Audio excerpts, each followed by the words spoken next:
Hey, it's me, James, and in this video, I'm going to be doing an Oracle Outlook reading for the week of October the 14th, 2024. So, stay tuned.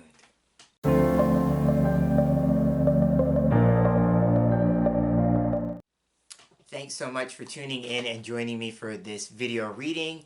If this is your first time here, my name is James, and I'd like to welcome you to my channel. If you are a returning viewer and visitor, I'd like to say welcome back.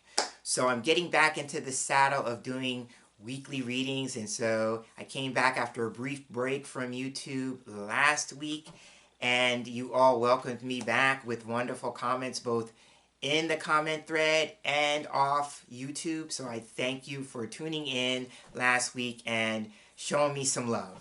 So I figured for this week, I'm going to continue working with my latest Oracle card deck creation. If this is your first time here, I make my own Oracle card decks and I get to share them in various ways on my channel. And so last week, I worked with my latest creation, like I said, which is the Inner Wisdom Oracle. This is the title card from the deck. And as I shared last week, it is a very personal deck. I've gone through a very interesting year. 2024 has been an interesting year. I talked last week about it, having two things go on. Astrologically, this is my Saturn return, and numerology wise, this is my personal 9 years. So both those energies kind of intermingled and gave me a lot of room for reflection and reassessment and reevaluation. And so this deck came as a result of that time. So it was actually a very cathartic process to work with this deck.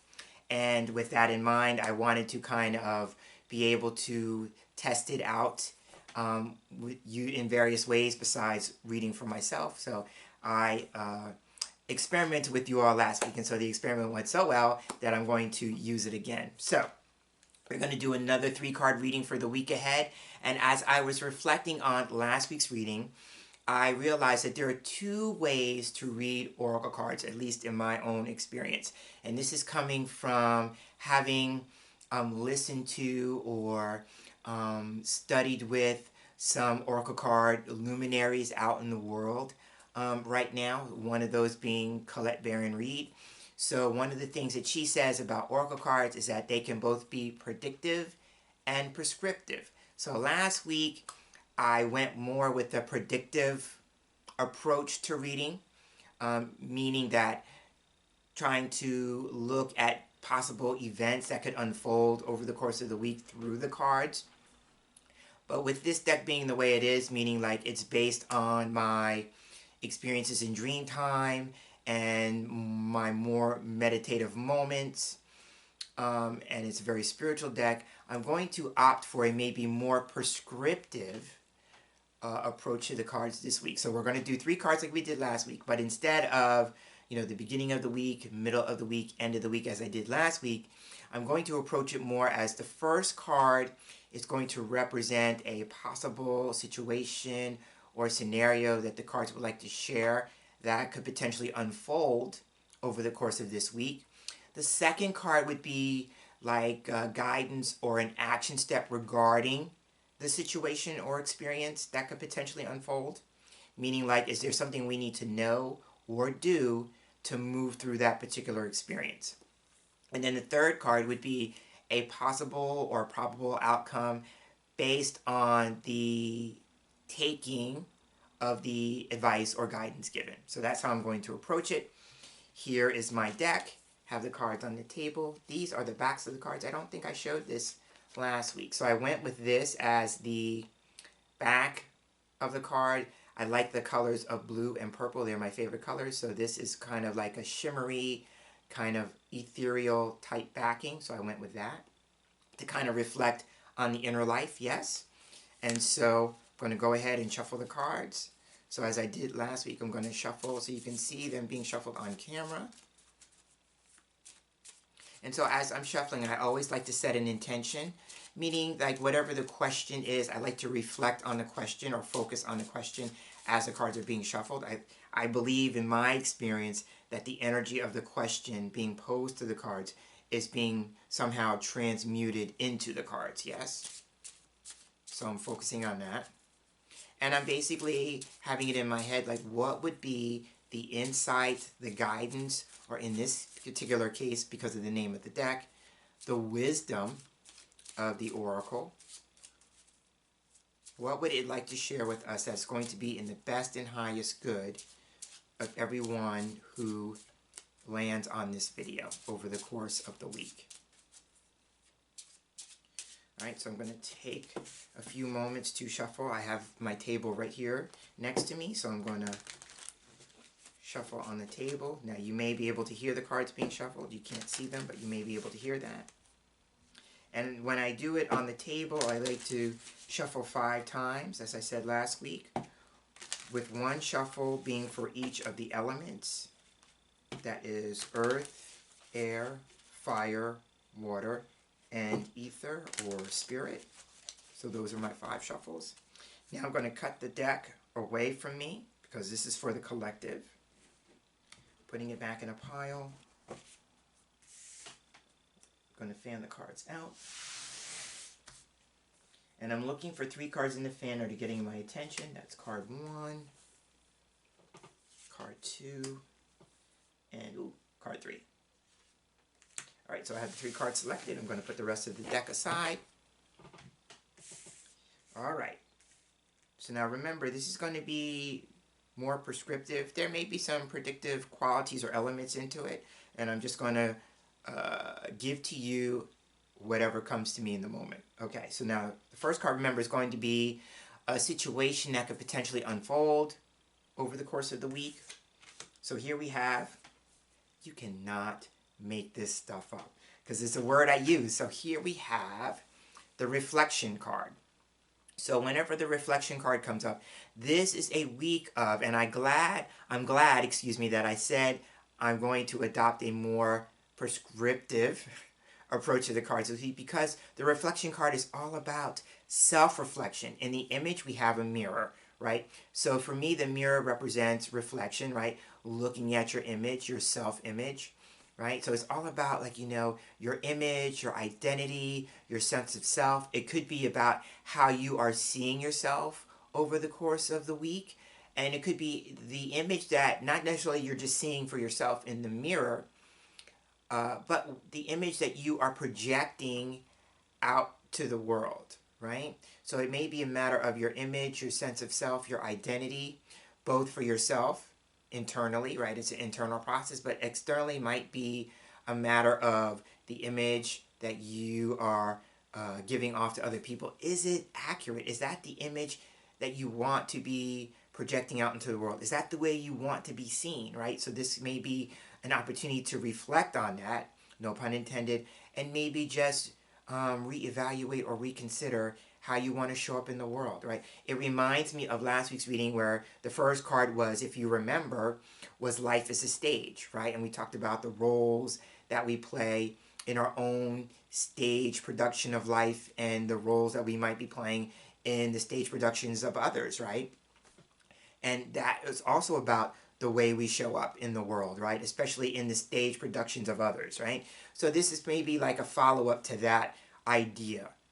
A spiritual practice, because I said this was a spiritually themed deck. So a spiritual practice you might want to consider doing, or if you already do it, this might be an opportunity to kind of work with that some more for yourself, is mirror work, right? And so mirror work is a process that was created by the late Louise Hay, who was known as the Queen of Affirmations. And so the process goes like this, that you stand in front of the mirror, you look at yourself, and as you're looking at yourself, you say, I love you, right? And then you want to pay attention to what are the thoughts that are running through your head as you say those 3 words to your reflection, right? What are the feelings that come up for you as you are saying, I love you to you, right? And there may be some work around that. You may discover that there are some thoughts or some feelings that you have experienced or processed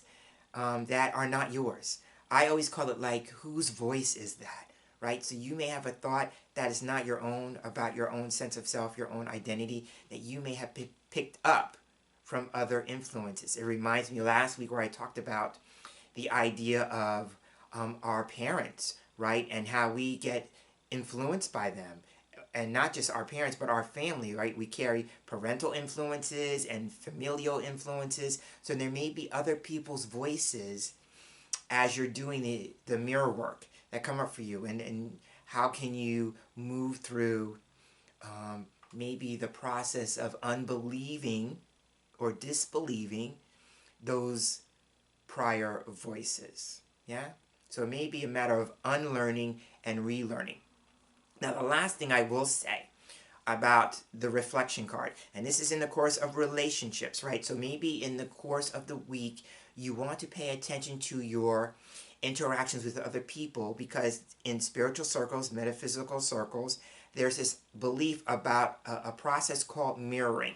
And what that means is that other people reflect to you what you need to see about yourself, just as you are reflecting to them what they need to see about themselves, right? It's a dual process, right? So you may want to pay attention to mirroring that happens this week, especially the interactions that provoke interesting, that's the word I'll use, interesting reactions and responses from you, right? As an opportunity to say, why did I choose that reaction at that moment? Again, with the idea that you're going to be doing a great deal of self-reflection.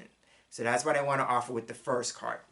Okay, so now that was the possible situation or experience that could unfold, right? We're going to be doing a lot of reflection. Okay, so the middle card with that in mind. Ooh, okay, so here we have the Esme card. Okay, so now the Esme card is a reference to one's spirit guide. So now, as I said last week, this is a very personal deck, so a majority of the cards have a personal story behind them that may help you understand the meanings of the cards. Okay, so in this particular case, Esme is a guide that I discovered one day, and her name, actually her whole name is Esmeralda. So the setup for the story is that one day I was getting into the shower, and the shower is an interesting place for me because as I'm washing my hair, I get these sometimes very profound insights, yeah? And I believe it's because I'm Piscean and water is my element, and so, but a lot of profound insights I've had have been while I was washing my hair in the shower, or while I'm brushing my teeth, you know, again, around water, or while I'm shaving, you know, before I decided to have a beard, but when I was, back in the day when I would shave. Those would be the three instances, but all of them have water as a commonality that I would have some profound insights. And also, too, like when I'm standing in front of the mirror, right? A lot of those have to do with standing in front of the mirror. Anyway, I'm digressing. So I was about to get into the shower, and I was reflecting on my work with the cards. A lot of you who visit my channel know that I love cartomancy, and I love various cartomancy systems, yeah? So I was reflecting on cartomancy as a whole as I was about to get into the shower, and all of a sudden, I saw the name Esmeralda in my mind's eye as I'm about to get into the shower. And then an interesting thing, the way it works for me is that I sometimes see words. So I saw the word Esmeralda, or the name Esmeralda spelled out. And then I saw a pair of scissors come up and cut the name, and it shortened it to Esme. So that made me feel in the moment that I was connecting to a guide named Esme, and she wanted to help me with my cartomancy practice in some shape, form, or fashion. So going forward from that moment, especially when I was doing more client readings than I am now, I would call on Esme to assist me and guide me during readings, right? And so what I'm saying in relation to the story is that this card for me can represent contact with your spirit guide, if that is too woo-woo for you and you don't necessarily buy into the idea of spirit guides, then this could be somebody who's a guide or a mentor. Now, if we go with the idea that the reflection card was the first card talking about a situation that could be unfolding, then the Esme card could be like somebody who is like a guide, a facilitator, a teacher, a mentor, maybe even a coach who's going to guide you through some process of self-reflection or something having to do with your image and identity that's going to lead to some profound insight, right? That's what I would see with this. So this card is really about, somebody who's going to facilitate the role of a guide or a mentor with the idea of assisting you through a particular process, right? So it may not necessarily be, the process of cards and card reading or anything like that. It would be anything that's going to help you grow and develop, right? Because in this particular case, Esme was helping me grow and develop as a cartomancer, right? So that is what I would say about the Esme card. Now, just as I said that, I was being reminded that I talked about this card being a twofold experience, right? It could be like people mirroring things back to you that you need to see about yourself, but also vice versa. This could also be that maybe you would be facilitating a process of either guiding somebody, facilitating their growth and development, either personally or spiritually, right? Or you're mentoring someone, right? So that could work two ways. But this card for me, again, is about guidance. It's about mentorship. It's about coaching, right? So it could be like coaching yourself, or you are actually a coach for other people. But it would be more like in a spiritual context, right? So there is that card, Esme. And then the last card, okay. So here we have a little bit of a challenge with the outcome. So here we have blocks. So now this card is all about coming up against walls, and that's metaphorical walls. Like, so hitting a wall, right? It could also be about limitation and restrictions, that kind of thing. It could also be that there is going to be some sort of stress involved in this. This is my stress card.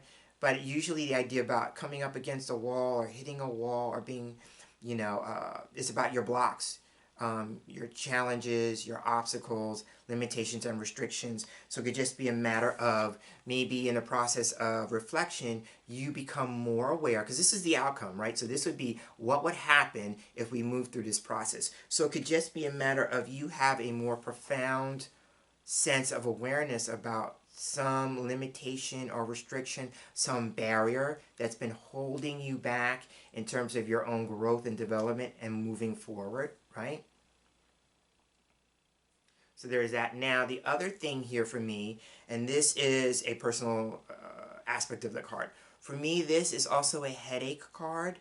So for me, I experience headaches and migraines. So it could just be a matter of maybe you getting to, maybe through some course of reflection, that you come to some awareness about either actual headaches and migraines, and this is where I have to put my disclaimer in because I'm not a medical professional, right? I'm only just talking about my own personal experience with a person, excuse me, who experiences headaches and migraines. So there may be something to that, or it's maybe more of the more metaphorical headaches, and this is what I mean. So it could just be a matter of that you come to some awareness and are telling me to take this to some direction.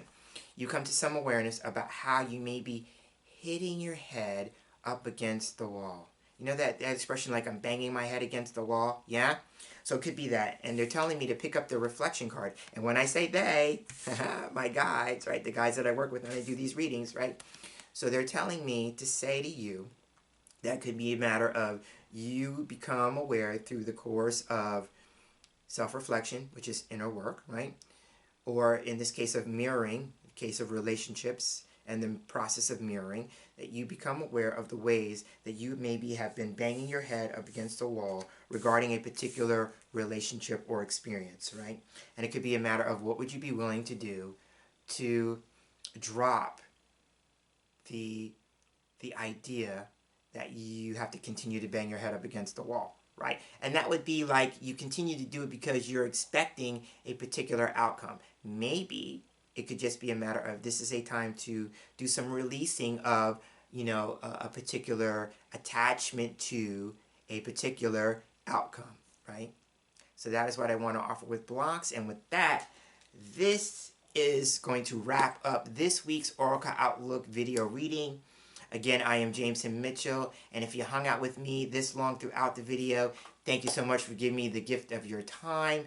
I hope that on some level, this video reading resonated with you, and if it did, maybe you'd like to let me know in the comment section below. I would love to hear your thoughts and experiences, maybe throughout the week. You know, circle back and drop me a comment, like I said. But again, I'm wrapping up, I'm signing off, and I look forward to seeing you in our next video reading together. Until then, be well and take care.